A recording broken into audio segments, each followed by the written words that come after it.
Hello friends, welcome back to my YouTube channel Unlock Your Learning. In this video we are going to solve ICSE Mathematics Class 6 Chapter 11 Exercise 11A Question 1. Give any 3 examples of angles from your environment. So we have to give any 3 examples of angles from our environment. But before that, I'd like to tell you a few things about an angle, right? So angle is formed by two non-collinear, right? So two non-collinear rays having common endpoint, right? Common endpoint. Now what does this mean? See, non-collinear rays means that they don't share the same points, right? See, I have these ones here. Suppose this is one ray, this is another ray, and I join them. This is forming an angle here, A, B, C. So common endpoint. Common endpoint is B. Why it is a common endpoint? Because it is connecting. Can you see the two rays are meeting here? In both the rays, this is common. Point B. This is a common endpoint, right? Now an angle has interior region as well. Okay, whatever region is surrounded by the two rays is the interior region, AB and your CB.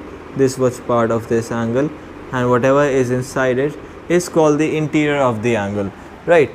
Now we will move on to the question, that is, give any 3 examples of angles from your environment, right? So I like to tell you that there are many examples that we can give about angles from our environment, but see here, it is very simple. You see things around you and you have to tell.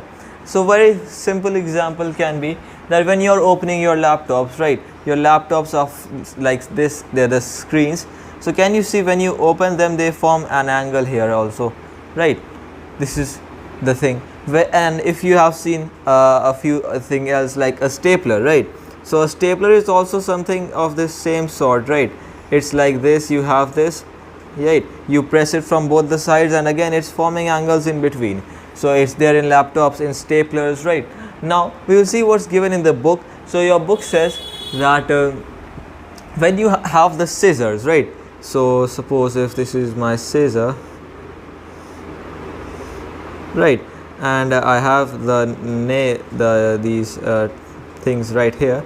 So can you see the scissor is forming an angle here? The ends of these scissors, they are also opened at an angle, right? This one, and same goes for the other examples, right? So first example can you give or will be of scissors, right? And then the second one that you can give is what it says in the books, that when you have your rays from the sun that come to the surface of the earth, right? So they are also coming here and they are forming angles, right? They are forming angles with the surface of the earth. Can you see? If they touch the surface, they are forming these angles. These angles are formed by the rays of the sun, right? This is your sun. So this is also an example, the rays of the sun, right? You can elaborate it in your own words. I am just giving you the simple things. Third example that is said, when you see pillars or buildings or houses or anything that are there on the surface, right, on the floor, you can see if I have a pillar like this, right, if something like this is there and this is the floor, again it's forming these angles. Can you see these angles? These are called angles. Very simple. That means pillars, right, also form angles. Not just pillars, you can write homes also, right? Or you can write anything that forms angles around your environment. These are just from the book, but you can see and tell whatever things you find in your environment if it makes an angle or not. And friends, this is all for today. If you are new to my YouTube channel, do not forget to subscribe and leave a like on this one. Till then, take good care of yourselves and bye bye.